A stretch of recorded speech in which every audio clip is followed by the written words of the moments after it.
hoy estamos aquí Síntesis TV, un portal de información en materia geopolítica para el ciudadano y pueblo de a pie, en la cual transmitimos opiniones, cavilaciones que no salen en el mainstream media o el gran poder mediático, que en nuestro humilde entender son grandes cadenas de propaganda que venden una verdad tarifada y que el ciudadano a pie debe conocer la otra verdad, la que no sale en esos grandes portales de información.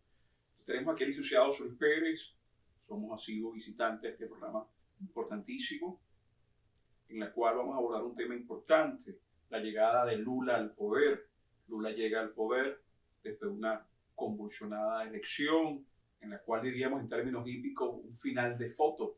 Sí. No tan de foto, pero sí, uno dice, bueno, por un punto, bueno, pero 2 millones y pico de personas Sí. es un punto importante. Entonces, la importancia de Lula como un estadista, como un ícono de la política sudamericana en los últimos 30 años, que ha logrado ser presidente por tercera vez, algo inédito en el continente y cuidado a escala global. ¿Cuál sería el aporte de Lula? Pudiéramos formular esta pregunta, el aporte de Lula dentro de lo que llaman ahorita todos los centros de estudios geopolíticos, el sur global. ¿Cuál sería su aporte? Sí, bueno, muchas gracias. Muy importante esa pregunta porque el sur global no solamente es el sur, sino que tiene que ver precisamente con las condiciones de una población específica. Incluso se podría decir que los Estados Unidos, que es un país que pertenece al norte global, hay partes de los Estados Unidos que pertenecen al sur global. Por ejemplo, una parte del sur global de los Estados Unidos son los ciudadanos que están en Los Ángeles, California, en esas poblaciones que ustedes ven, que hay gente caotizada, con problemas de drogadicción y toda una serie de situaciones de carácter social que ameritan precisamente y que son parte de los problemas que hay en el sur global. Entonces, esto indudablemente tiene que ver mucho con lo que pretende el presidente Lula a nivel, digamos, de lo que se conoce como el mundo multipolar. Porque ¿qué es lo que busca el mundo multipolar? El mundo multipolar lo que busca es el equilibrio entre las naciones poderosas, vamos a llamarlo así. Las 5 potencias más poderosas del planeta que de alguna manera, vamos a decirlo en términos coloquiales, se reparten el poder desde el punto de vista geopolítico a lo largo de todo el planeta Tierra. ¿Me explico? Entonces, eso es evidentemente más importante que un mundo unipolar. Porque en el mundo unipolar hay una sola nación que prácticamente se apodera de todo el planeta. Y eso causa un desequilibrio y es elemento de guerras de carácter híbrido y asimétrico. Entonces, claro está, el hecho de que Lula llegue al poder es muy importante porque es uno de los promotores, fundadores de lo que se conoce como el BRICS. Y el BRICS es prácticamente el que le va a hacer el combate a lo que se conoce como el modelo del G7, que ya está prácticamente entregando su partida. Y eso como genera un problema de guerra asimétrica, híbrida, no solamente con Ucrania-Rusia, que es el elemento más visible de las guerras. Ahorita tenemos alrededor de 64 guerras en todo el planeta. En el África, tenemos guerras en Europa, tenemos escaramuzas en América Latina y bueno, en Asia se expande esa problemática porque ya hemos hablado que el problema de la guerra es un problema que genera un gran negocio para los grandes conglomerados donde están básicamente los Estados Unidos y Europa que manejan, ¿verdad?, lo que se conoce como el concepto de la guerra. Son fabricantes de armas. Entonces, eso indudablemente con la llegada de Lula al poder, Lula, a pesar de que hay que hacer un examen de lo que está aconteciendo en Brasil, Lula tiene 3 grandes enemigos en Brasil, o 3 grandes adversarios. Primero, la extrema derecha, que son los bolsonaristas que no consideran que Lula cometió fraude. Y eso van a seguir haciendo su trabajo, digamos, de agotamiento hacia la presidencia de Lula. Después vienen los de la derecha, que son lo que se conoce como la derecha fisiológica, que son los que manejan el Congreso de Brasil, que es en donde se hacen las grandes negociaciones para la aprobación de las leyes. Entonces ahí Lula tiene que hacer un trabajo verdaderamente de lobby duro. ¿Por qué? Porque hay veces que va a tener que aflojar para los intereses digamos, de los intereses del gran archipiélago de la derecha, y además el capital financiero internacional que existe en todas partes del mundo, que maneja los medios de comunicación, y la guerra de medios que va a tener Lula va a ser bastante fuerte. Entonces, ese es un tema. Además de eso, podríamos decir que hay un problema, porque uno se pregunta, bueno, pero ¿por qué fue eso que usted dice tan cerrada esa votación, tan cerrada esas elecciones? Bueno, yo acerté en un programa que dije y dije que iba a haber una diferencia de 2 a 3 puntos, y la diferencia fue de 2 puntos.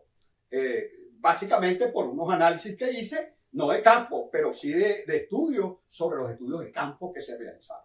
Entonces ahí tenemos claramente, en el caso de Lula, que por qué hay bolsonaristas que son personas de bajo recursos humanos, que son personas que son populistas del bolsonarismo. Es decir, el bolsonarismo también aplicó esa política, y hay gente que está de acuerdo con Bolsonaro, a pesar de que las políticas de Bolsonaro y su gente prácticamente va en contra de los esquemas políticos de esa clase o de esa gente. Entonces ahí es donde está ese tema, ¿no? Que el 38% de la población gana un salario mínimo de apenas $233. Y eso genera un gran descontento. Entonces Lula quiere hacer un trabajo que, como lo hizo en sus dos pasados, digamos, presidencias, donde realizó una labor bastante importante para los pobres. Por eso es que vuelve a ganar.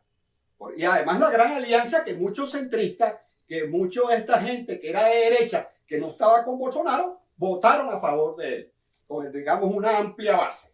Entonces eso hace como consecuencia que el esquema de Lula esté, pues, toda una serie de personas que en este momento están con él, pero que posiblemente, una vez que él haga ciertas políticas, no van a estar con él. En el caso de las políticas, hacia ese 38% de las personas, y más que ese 38%, aquellas personas de lo que se conoce como la pobreza extrema, que tienen un ingreso ya estudiado estadísticamente de $13, para él dar lo que se conoce como la bolsa familiar, que eso ayudaría en todo caso el problema más grave que tiene la gente, que es la alimentación.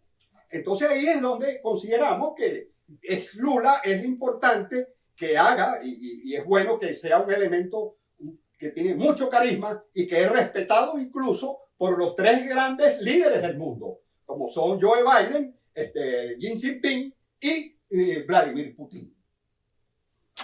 Perfecto. Muy encarecedor su análisis. Una pregunta que quiero formular, que ha generado controversia en las redes sociales, en las plataformas, en los grupos de visión progresista, fue en estos días una resolución de Naciones Unidas castigando y pidiendo la retirada de Rusia de lo que ellos visualizan como invasión.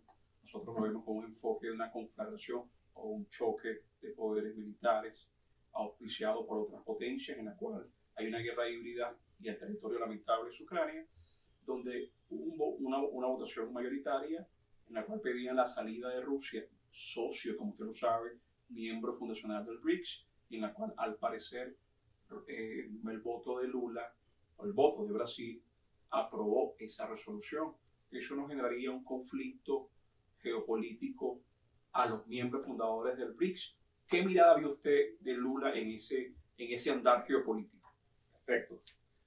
Muy buena esa pregunta, porque pareciera ser, porque es una condena, la resolución es una condena precisamente contra lo que ellos llaman la invasión o llaman la ocupación de los rusos para el caso de Ucrania.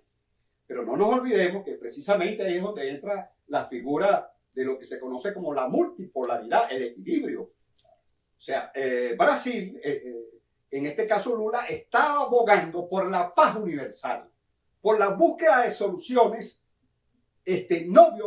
no violentas, sino soluciones donde entre la diplomacia, entre otro tipo de juego que no sea de carácter de guerra.